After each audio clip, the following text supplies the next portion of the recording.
الحمد لله رب العالمين، والصلاة والسلام على سيدنا محمد سيد الأولين والآخرين، وعلى آله وأصحابه وأتباعه وأولياء أمته أجمعين إلى يوم الدين. مرحبا مرحبا يا شهر رمضان، مرحبا مرحبا مرحبا يا شهر الخير والبركة والإحسان، مرحبا مرحبا مرحبا يا شهر التسبيح والتهليل وتلاوة القرآن، مرحبا. هزاران جار بخير بيمانجي رمضاني پر خير وبركة يا ربي بيروز بيت لتواوي مسلمانان وإيمان داران بتايبت ايوي عزيز وخوشويست. سپاسی پەروەردگارمانەکەین کە ئەم مانگەی تایبەت کردووە بە کۆمەڵی فەزائیل و ئیحسان و چاکەوە. مەوسیمێکی موبارەک و کاتێکی پیرۆزە بۆ عەفو و لێبوردنی پەروەردگار. خوای تەبارەک وتەعالا ئەم کات و ساتە و ئەم زەمەنەی هەڵبژاردووە کە مانگی ڕەمەزانە بۆ نازلکردنی کەلامەکەی خۆی و قورئانی پیرۆز، بۆ سەر دڵ و دەرونی باشترین مەخلوقی خۆی حەزەتی محەممەد المستەفا صلی الله عليه وسلم. ئەو قورئانەی کە مایەی جیاکەرەوەی حەق و باتڵە لە یەک، ئەو قورئانەی کە دەستور و یاسایە بۆ ئێمەی مسلمان و ئیمانداران. سپاسی پەروەردگارەکەین کە ئەم هەموو خێر و بەرەکەتەی لە مانگی ڕەمەزانە داوە بە ئوممەتی پێغەمبەری نازدار سەڵات و سەلامی لەسەر بێ. خێرەکان بەردەوامە لەسەرمان، ئەجرەکان لێک بەدەوە تایەک بە 700 و زیاتر لە مانگی ڕەمەزانە بۆ ئوممەتی پێغەمبەری نازدار صلی الله عليه وسلم. کە مانگی ڕەمەزانە هات، پێغەمبەری نازدار وەک مزگێنی و مژدە، وەک پیرۆزبایی لە ئوممەتە نازدارەکەی ئەی فەرموو ئوممەتە نازارەکەی خۆم، ئەوە مانگێکی پیرۆز، مانگێکی مبارەک، مانگێکەوە مەوسیم و کاتێکی زۆر پیرۆزە سێبەری کردو بەسەرتانە. خێرەکان بە چەندین قاتە، دەرەجاتی ئینسانی تیا بەرز ئەبێتەوە،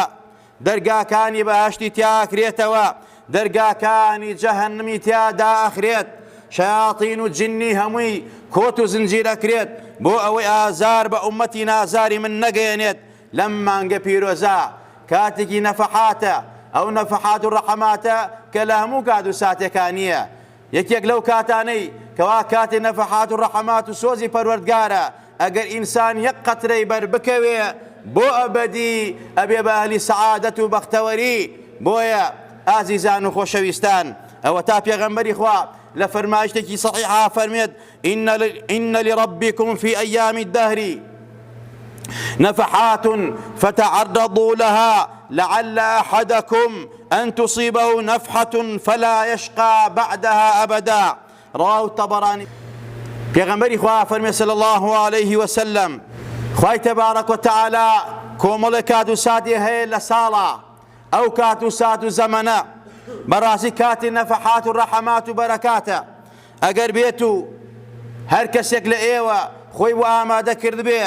بەری بکەوێ بۆ ئەبەدی ئەبێ بە ئەهلی سەعادەت. بۆیە مانگی ڕەمەزان یەکێکە لەو کات و ساتانە کە نەفەحات و ڕەحەماتی پەروەردگار، سۆز و میهرەبانی پەروەردگار بەلێشاوە. هەوڵی بۆ بدەن، توێشوی تیاخڕکەن، هەوڵ بەن یەک قەترەتان لەو دەریای ڕەحمەتی پەروەردگارە بەرکەوێ بە ئومێدی ئەوەی کەوا ببن بە ئەهلی سەعادەت و بەختەوەری بۆ ئەبەدی ئیتر ئێوە لە بەدبەختی و نەکبەتی بەدوور بن. مانگی ڕەمەزان فرسەیەکی تەمەنە کە ڕۆی لە تەمەنت جارێتر مەگەر خوا تەمەنت پێ بدا بگەڕێیتەوە. چەندین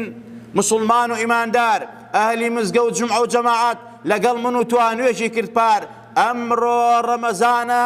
ئەوە لەگەڵماندانیە ڕەمەزانی ئەم ساڵی بەنسیب نەبوو. بۆیە خوا ئەمڕۆ تەمەنی بە تۆ داوە، تەمەنی درێژ کردی. ئەلحەمدوللا گەشتەوە مانگێکی پڕخێر و بەرەکەتی مانگی ڕەمەزان. هەوڵ بە ماندوون ناسانە توێشوی لێ خڕکە، خۆت غافڵ مەکە، لە غافڵان مەبە. شێخ حەسەنی بەسری ڕەزا و ڕەحمەتی خوای لەسەر بێ گەشت بە کۆمەڵە گەنج پێیەکەنین، فەرمین بۆ پێیەکەنن. مانگی ڕەمەزانە، مانگی نەفەحاتە، ئەو مانگەی ئەوەڵەکەی ڕەحمەتە، ناوەڕاستەکەی مەغفیرەتە، لێخۆشبوونی پەروەردگارە کۆتایەکەی ئازادبوونە لە ئاگری جەهەنەم گەنجە جوانەکان بۆ پێکەنن فرسەی تەمەنتانە نەوەک جارێتر نەگەنەوە مانگی ڕەمەزان پێمەکەنن لە غافلان مەبن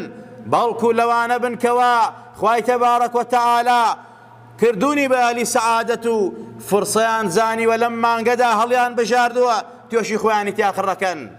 لەوانە مەبن کەوا بێئاگان دڵیان مردووە با بەدبەخت نەبن لە ڕەحمەتی خوا بەدوور نەبن وسارعوا إلى مغفرة من ربكم وجنة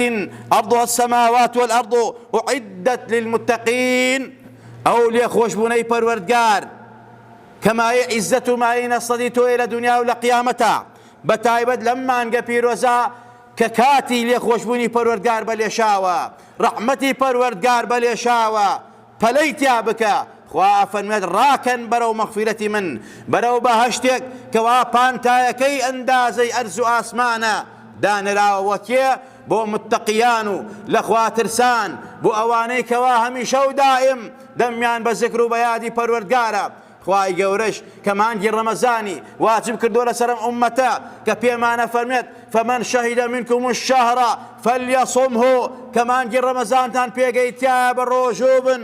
ڕۆژوو حکمەتی ڕۆژوو ئەوەیە کەوا ئینسان ئەگەیتە پلەی تەقواداران و لە خوا ترسان و پارێزگاران ئەوە تا خواهي قول القرآن فرميت يا أيها الذين آمنوا كتب عليكم الصيام كما كتب على الذين من قبلكم لعلكم تتقون إيمان داران أما شاهدي إيمانا خوابم أمتي داوة كافرميت إيمان داران روجوتان نسر فرزا هر کەسێک ڕۆژووی بگرێ معناوە ئیماندارە هەر کەسێ ڕۆژووی بە تەواوی بگرێ ئامادە بێ بۆ ڕۆژی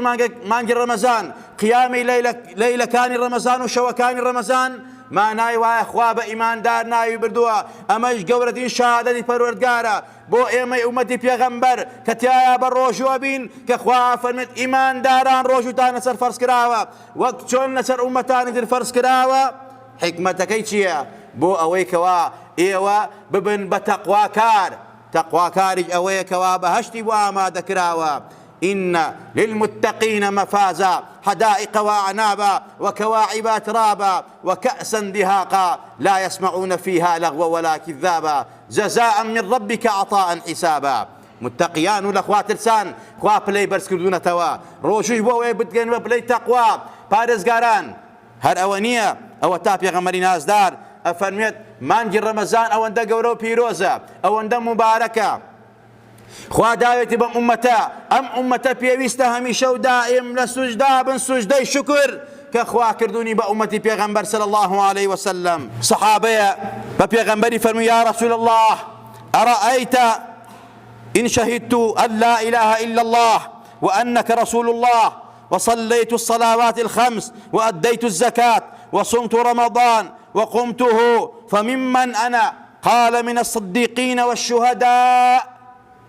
پێغەمبەری خوا ئەم ئەسحابە لێ پرسیە یا رسول الله من شایەتمانی بە حەقم هێنا ئەڵێم هیچ خوایەک نییە جگە لە ذاتی ئەڵڵا تۆ پێغەمبەر و ڕەوانەکراوی پەروەردگاری تەصدیقی تۆ ئەکەم شوێن تۆ ئەکەوم دوای تۆ ئەکەوم اینجا پێنج فەرزە ئەگرم پێنج فەرزە نوێژەکان بەڕێک بگەنجام ئەدەم زەکاتی حەقی شەرعی خۆم ئەدەم ڕۆژی مانگی ڕەمەزان ئەگرم شەوەکانی زیندوو ئەکەمەوە بە عیبادەت ئایا پلە و مەقامی من چی بێ لای پەروەردگار پێغەمبەری نازدار وەک مزگێنی و مژدە فەرمووی من الصدیقین والشهداء ئێوە ئەگەنە پلەی صدیقین پلەی صدیقین زۆر گەورەیە ئەو پلەیە کە لەگەڵ پێغەمبەرانایە کە ئێمە دوعاکەین لەخوایە لەگەڵ پێغەمبەران و صالیحانە عەشرمان کەی پلەی صدیقین پلەیە کە لە خزمەتی پێغەمبەرانایە و هەروەها شوهەدا پلەی شوهەدات پێ بەخشرێت كيتر شهداء خواهي تبارك وتعالى زور برزي كردونتوا زور رزي ليقرتون خواهي تبارك وتعالى بمانجي رمضان بحرمتي مانجي رمضان برزي مانجي رمضان بريكو بيكي بباشي بتوكمي بچاكي بهوا وهروها بدرستي بموافق شريعة الإسلام وسنة پیغمبر كتاب الرجوبين وعبادة كين دل نيابة أم مجداني پیغمبري خوا هموي بوا أمتي پیغمبري خوايا بوا يك بيك يا أمتي پیغمبري خوايا کە ڕێک و پێک ڕۆژی مانگی ڕەمەزان ئەگرێت، ئامادەیە بۆ خێر و حەسەنات و چاکەی مانگی ڕەمەزان و توێشوی لێپڕەکە. صلوا خمسكم وصوموا شهركم وأدوا زكاة أموالكم وأطيعوا ذا أمركم تدخلوا جنة ربكم. پێغەمبەری خوا فەرمووی ئێوە پێنج فەرزە ڕێک و پێک بکەن، ئەنجامی بن، هەڵەیتیا مەکەن، بە جوانی و بە ڕێک و پێکی نوێژەکانتان ئاگاداری ئەرکان و شەرت و سونەت و مستەحەباتی نوێژەکانتان بن، ئینجا ڕۆژەکانتان بگرن ڕۆژی مانگی ڕەمەزان،